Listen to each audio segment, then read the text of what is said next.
Okay, so we're going to now add the bottle cap into one of the ones that had a hole, a big hole. So now it looks kind of like this, with both of them on either side. And then you're going to tape the 8x8 square down in the middle.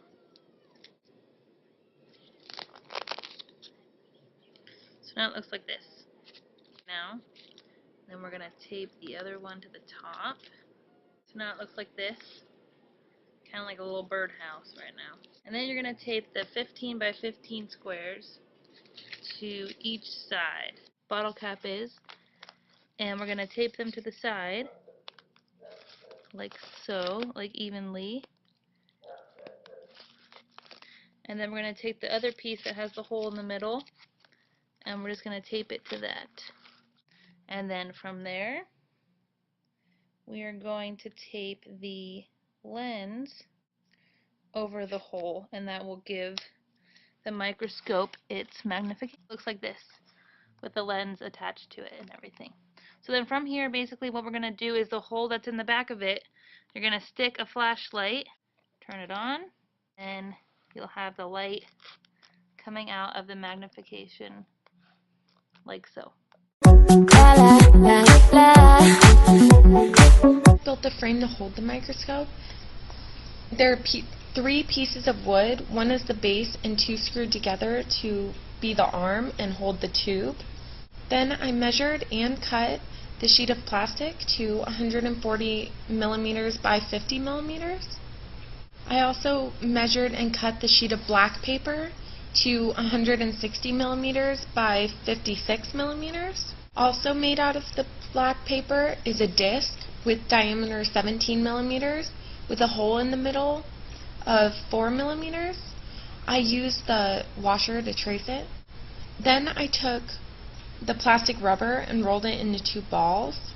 The black rectangle was rolled and put inside the tube to darken the inside of it. The plastic rubber is used to keep the lens, black disc, and washer together.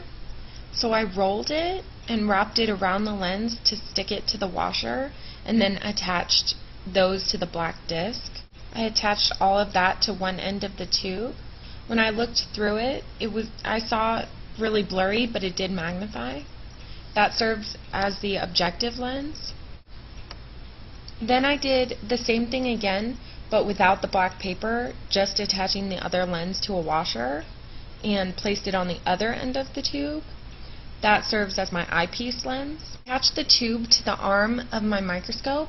I fold the sheet of plastic in half and slip it in between the 2 pieces of wood and tighten the screws to keep it in place. That allows me to adjust the magnification by moving the whole tube up and down. I looked at 2 objects, a leaf and a paper clip. I could see the lines on the leaf really well, and it definitely magnified them. The paper clip wasn't that clear, but it was magnified.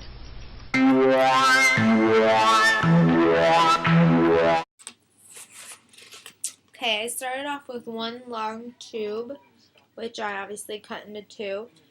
So now I just have my one tube, which I'm going to use for my telescope.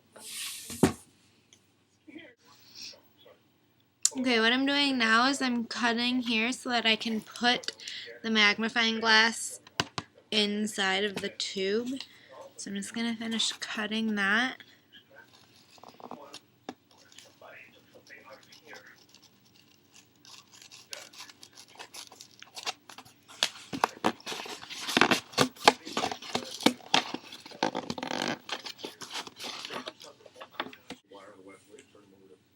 Okay, now I'm going to take the magnifying glass and put it in the slit that I made.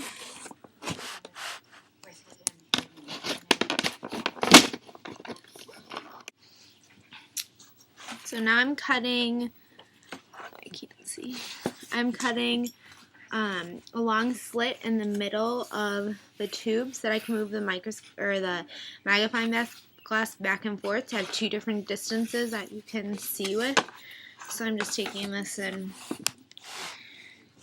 just cutting.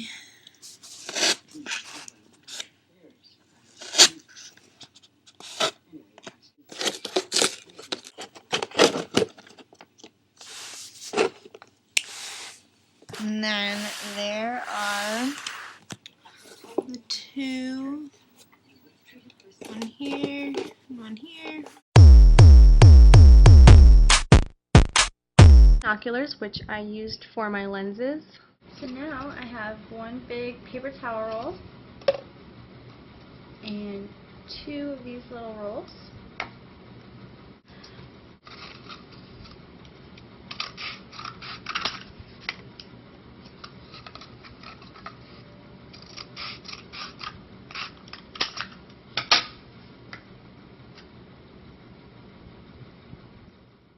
I used duct tape to duct tape the two smaller rolls together to fit into the bigger roll.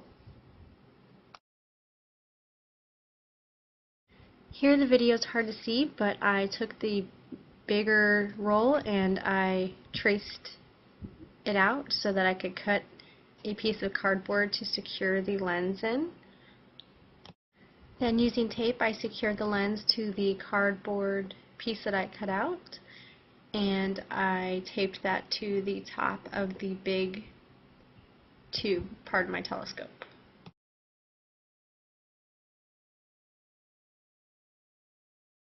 Then I taped the other lens to the smaller tube of the telescope.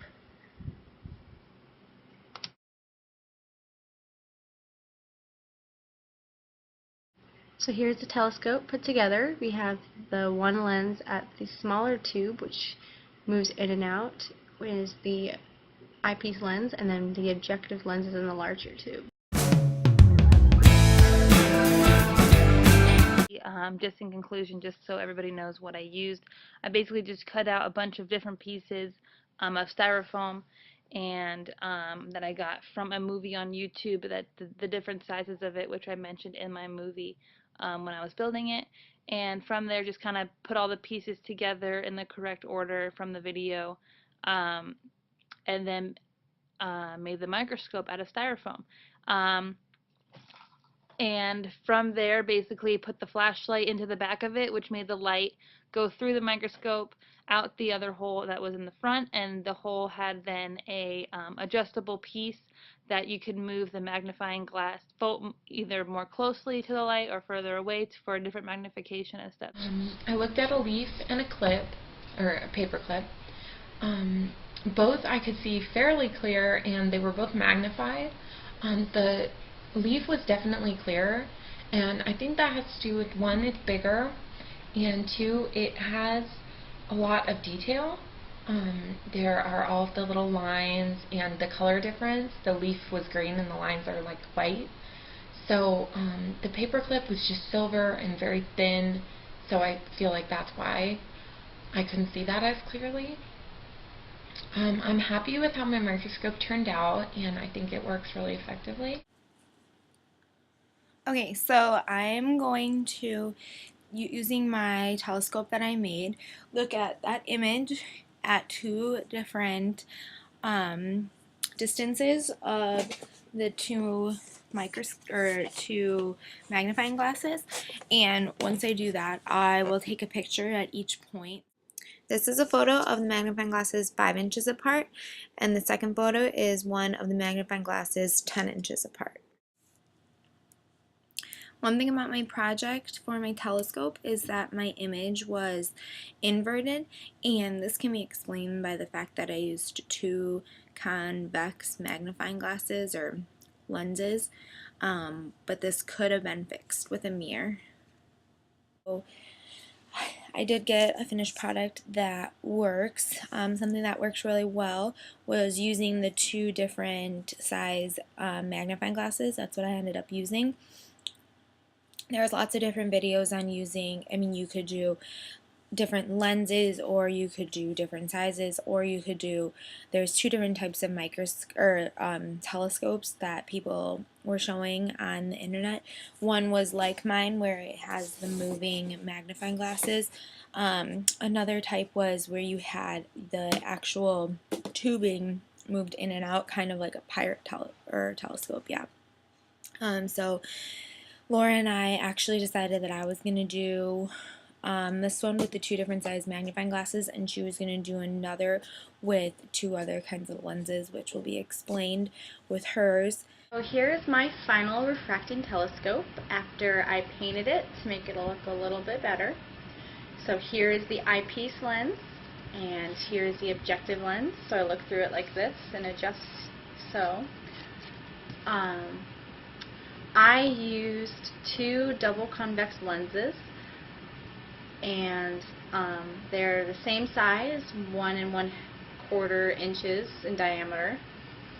The reason I used 2 the same size lenses is because I tried to use the small lenses and the big lenses, but the distance between the 2 lenses had to be very small because these are very weak magnifying lenses. So I wouldn't be able to adjust my telescope as much, so I stuck with the 2 big lenses even though it doesn't magnify as much.